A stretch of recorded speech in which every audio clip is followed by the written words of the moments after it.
Hi hello ನಮಸ್ಕಾರ. ನಾನು doctor Murali Krishna, orthopaedic surgeon. ಮಾನವರಿಗೆ 4 ಕಾಲುಗಳಿದ್ರೆ ಹೇಗೆ ಚೆನ್ನಾಗಿರ್ತಾ ಇತ್ತು ನೋಡೋಣ. ಪ್ರಕೃತಿಯು ತನ್ನದೇ ಆದ ವಿಚಿತ್ರ ಮತ್ತು ಅದ್ಭುತವಾದ ವಿನ್ಯಾಸಗಳು ಹೊಂದಿದೆ. ಪ್ರತಿಯೊಂದು ಜೀವಿಯು ತನ್ನ ಪರಿಸರಕ್ಕೆ ತಕ್ಕಂತೆ ವಿಶಿಷ್ಟವಾದ ದೇಹ ರಚನೆ ಪಡೆದುಕೊಂಡಿದೆ. ಪ್ರಾಣಿಗಳನ್ನು ಗಮನಿಸಿದಾಗ ಅವುಗಳಿಗೆ 4 ಕಾಲಿದೆ.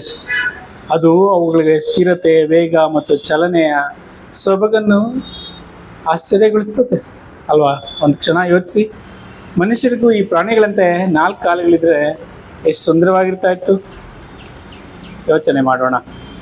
ಮೊದಲನೇದಾಗಿ 4 ಕಾಲುಗಳು ಮನುಷ್ಯರಿಗೆ ಹೆಚ್ಚಿನ ಸ್ಥಿರತೆಯನ್ನು ನೀಡುತ್ತಿದ್ದವು. ಈಗ ಕೇವಲ 2 ಕಾಲುಗಳ ಮೇಲೆ ನಿಂತು ಕೆಲವೊಮ್ಮೆ ಸವಾಲಿನದ್ದಾಗಿರುತ್ತದೆ.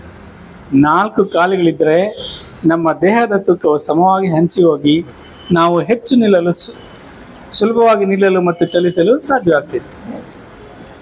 ಓಡುವಾಗ ಭಾರದ ವಸ್ತುಗಳನ್ನು ಹೊತ್ತೊಯ್ಯುವಾಗ ಇದು ನಮಗೆ ಹೆಚ್ಚಿನ ಅನುಕೂಲವನ್ನು ನೀಡುತ್ತಿತ್ತು.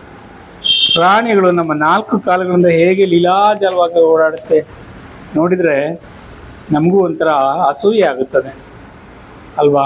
ಅದು ಒಂದು ಆಶ್ಚರ್ಯ ಮತ್ತು ಸುಂದರ ದೃಶ್ಯವಾಗಿರ್ತಾ ಇತ್ತು. ಎರಡನೇದಾಗಿ 4 ಕಾಲುಗಳು ನಮಗೆ ಹೆಚ್ಚಿನ ವೇಗವನ್ನು ನೀಡುತ್ತವೆ. ಚಿರತೆ, ಕುದುರೆ ಪ್ರಾಣಿಗಳು ತಮ್ಮ 4 ಕಾಲುಗಳ ಸಹಾಯದಿಂದ ಅದೆಷ್ಟು ವೇಗವಾಗಿ ಓಡಬಲ್ಲವು.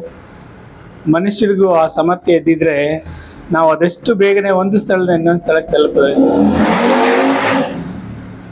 ಕ್ರೀಡೆಗಳಲ್ಲಿ, ವಿಶೇಷವಾಗಿ ಓಟದ ಸ್ಪರ್ಧೆಗಳಲ್ಲಿ 4 ಕಾಲುಗಳ ಸ್ಪರ್ಧಿಗಳಿಗೆ ಒಂದು ವಿಶಿಷ್ಟವಾದ ಅನುಕೂಲಗಳನ್ನು ನೀಡ್ತಿದ್ವು ಮತ್ತು ಅದು ಚೆನ್ನಾಗಿರ್ತಾ ಇತ್ತು, ರೋಮಾಂಚಕವಾಗಿರ್ತಾ ಇತ್ತು. ಇದಲ್ಲದೆ 4 ಕಾಲುಗಳು ನಮ್ಮ ದೇಹದ ಭಂಗಿಯನ್ನು ಬದಲಾಯಿಸ್ತಿದ್ವು. ಪ್ರಾಣಿಗಳು ತಮ್ಮ 4 ಕಾಲುಗಳ ಮೇಲೆ ನಿಂತಾಗ ಅವುಗಳ ದೇಹ ಒಂದು ರೀತಿಯ ಸೊಬಗನ್ನು ಹೊಂದಿರ್ತದೆ. ಮನುಷ್ಯರು ಸಹ ಅದೇ ರೀತಿಯ ಭಂಗಿಯನ್ನು ಹೊಂದಿದ್ರೆ ಅದು ನಮ್ಮ ನೋಟಕ್ಕೆ ವಿಶಿಷ್ಟವಾದ ಸೌಂದರ್ಯ ನೀಡ್ತಾ ಇತ್ತು.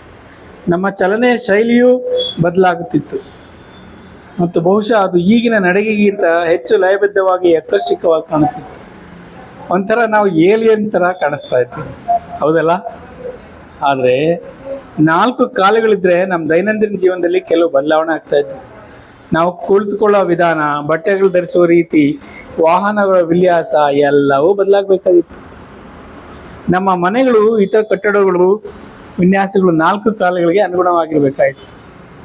ಹಾಗಿದ್ರೂ ಮನುಷ್ಯರಿಗೆ ಪ್ರಾಣಿಗಳಿಗಿಂತ 4 ಕಾಲುಗಳಿದ್ರೆ ಅದು ಒಂದು ಅದ್ಭುತ ದೃಶ್ಯವಾಗಿರ್ತಿತ್ತು ಎಂಬುದರಲ್ಲಿ ಸಂದೇಹವಿಲ್ಲ. ಅದು ನಮಗೆ ಹೆಚ್ಚಿನ ಸಾಮರ್ಥ್ಯವನ್ನು ನೀಡುತ್ತಿತ್ತು. ನಮ್ಮ ಚಲನೆಗೆ ಒಂದು ವಿಶಿಷ್ಟವಾದ ಸೌಂದರ್ಯವನ್ನು ಸೇರಿಸುತ್ತಿತ್ತು.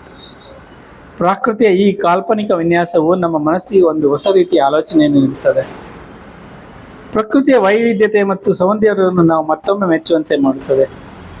4 ಕಾಲುಗಳ ಮನುಷ್ಯರು ಕೇವಲ ಒಂದು ಕಲ್ಪನೆಯಾಗಿದ್ದರೂ ಅದರ ಸೌಂದರ್ಯವನ್ನು ಊಹಿಸಿಕೊಳ್ಳದೆ ಒಂದು ಆಹ್ಲಾದಕರ ಅನುಭವ. ಮನುಷ್ಯರಿಗೆ 4 ಕಾಲು ಇದೆಯಾ? ಯೋಚನೆ ಮಾಡಿ. ಇದ್ರೆ ಎಷ್ಟು ಚೆನ್ನಾಗಿರ್ತಾ ಇತ್ತು. ಈ 1 ಕಾಲು ಬದಲು 2, ಒಂದೊಂದರಲ್ಲೂ 2 ಕಾಲು ಇದ್ದಿದ್ರೆ ಎಷ್ಟು ಚೆನ್ನಾಗಿರ್ತಾ ಇತ್ತು. ನೀವೇ ಊಹಿಸ್ಕೊಳ್ಳಿ. ಮುಂದೆ ಸಿಕ್ಕೋಣ. ಧನ್ಯವಾದಗಳು.